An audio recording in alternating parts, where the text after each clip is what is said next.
Selamat pagi Ibu, Bapak, dan anak-anakku. Hari ini Sabtu 4 Juli 2026.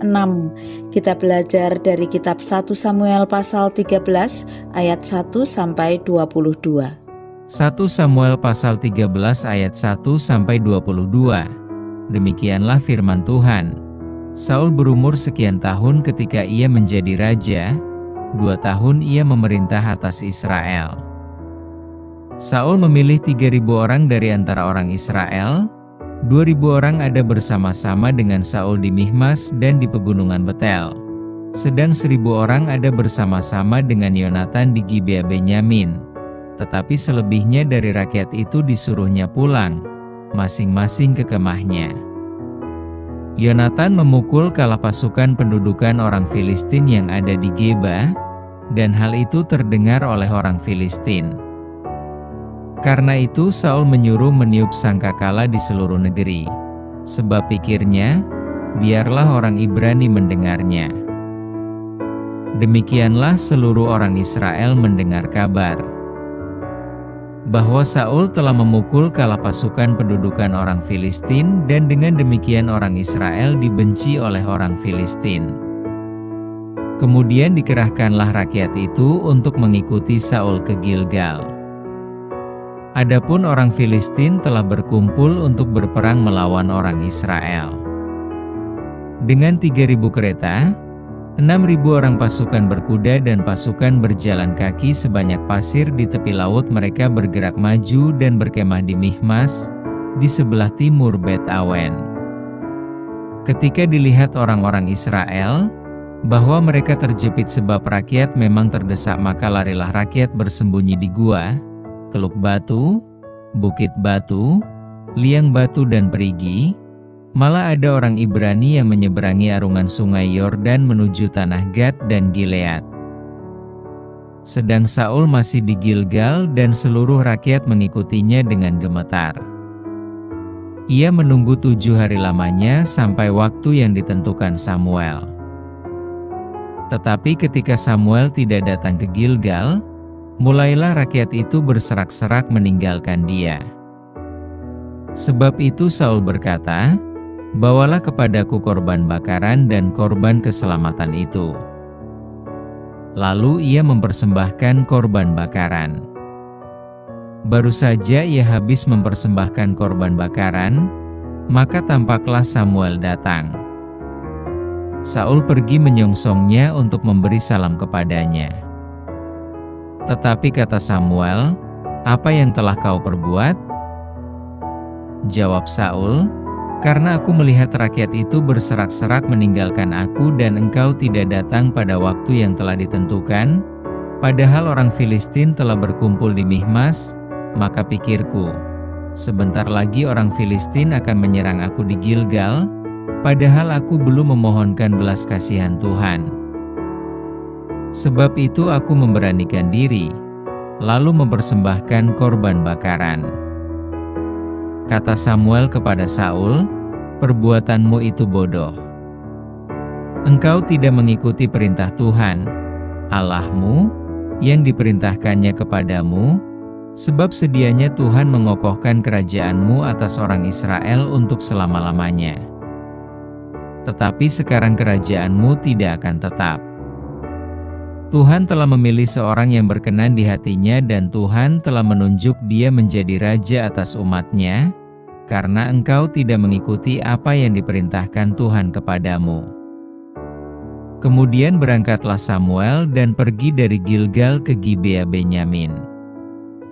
Tetapi Saul memeriksa barisan rakyat yang ada bersama-sama dengan dia itu, kira-kira 600 orang banyaknya. Saul dan Yonatan, anaknya, dan rakyat yang ada bersama-sama dengan mereka, tinggal di Geba Benyamin, sedang orang Filistin berkemah di Michmas. Maka keluarlah orang-orang penjara dari perkemahan orang Filistin dalam 3 gerombolan. Gerombolan yang satu mengambil jalan ke Ofra, ke daerah Shual, gerombolan yang kedua mengambil jalan ke Bet-Horon, dan gerombolan yang satu lagi mengambil jalan ke perbatasan yang menghadap ke lembah Zeboim arah ke padang gurun. Seorang tukang besi tidak terdapat di seluruh negeri Israel, sebab orang Filistin berkata, "Jangan-jangan orang Ibrani membuat pedang atau tombak." Jadi semua orang Israel harus pergi kepada orang Filistin untuk mengasah mata bajaknya, beliungnya, kapaknya atau aritnya masing-masing. Adapun bayarannya ialah 2/3 shikal untuk mata bajak dan beliung, dan 1/3 shikal untuk mengasah kapak dan untuk memasang kusa. Sehingga pada hari pertempuran itu sebilah pedang atau lembing pun tidak terdapat pada seluruh rakyat yang ada bersama Saul dan Yonatan. Tetapi Saul dan Yonatan, anaknya itu, masih mempunyainya. Tema kita, jangan bertindak bodoh. Semua orang ingin dipuji sebagai orang bijak. Namun, apakah semua orang itu bijak? Sudah 2 tahun lamanya Saul memerintah Israel dan memimpin pasukan perang. Ketika Yonatan mengalahkan pasukan Filistin dan Saul langsung memberitakannya ke semua rakyat dengan sangkakala, hal ini mendatangkan kemarahan orang Filistin dan serangan besar atas Israel di Mikmas. Karena terjepit, banyak rakyat Israel bersembunyi dan melarikan diri, sementara itu Saul dan rakyat yang mengikutinya masih menunggu Samuel di Gilgal. Setelah 7 hari, Saul menjadi resah sehingga ia bertindak sendiri dengan mempersembahkan korban bakaran dan korban keselamatan. Setelah selesai, Samuel datang dan menegur Saul yang tidak sabar menunggu. Ada keangkuhan dalam hati Saul sebagai raja, seolah-olah tanpa Samuel pun ia bisa memohon perkenanan Tuhan. Kata Samuel, "Sungguh bodoh tindakanmu itu."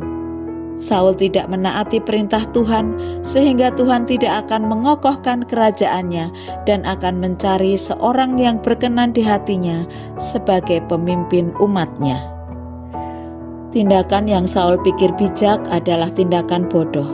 Meskipun Saul adalah raja yang dipilih Tuhan dan diberi roh sehingga ia dapat memerintah Israel dengan bijak, namun akibat kebodohannya yang melawan Tuhan, Tuhan pun tidak lagi berkenan kepadanya. Hati-hatilah, upaya kita untuk bertindak bijak menurut pandangan kita sendiri belum tentu benar di hadapan Tuhan. Bahkan dapat berujung pada tindakan bodoh yang tidak Tuhan perkenan dan sangat merugikan kita. Akhirnya, bukannya mengikuti rancangan Tuhan yang benar, kita malah menyimpang dari Tuhan dan memutuskan pengharapan akan masa depan. Sekali-kali janganlah kita menganggap diri kita serba bisa. Sehebat dan sebesar apapun keberhasilan yang kita capai, kita tetaplah manusia yang seharusnya taat kepada Allah. Dengarkanlah firman-Nya dan jadilah bijak, supaya dalam kesempitan sekalipun kita tetap setia kepada Tuhan. Mari kita berdoa. Bapa, terima kasih Bapa melindungi kami sepanjang malam dan pagi ini kami sudah bangun kembali. Melalui firman-Mu pagi ini kami diingatkan bahwa kami adalah manusia yang lemah. Kami membutuhkan Engkau.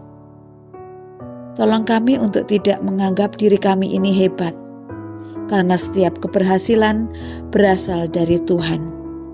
Karena itu ajar kami untuk menjadi bijak dalam bertindak dan tetap setia kepada Tuhan. Kami sambut hari ini di dalam nama Tuhan Yesus Kristus, Juru Selamat kami yang sejati. Amin.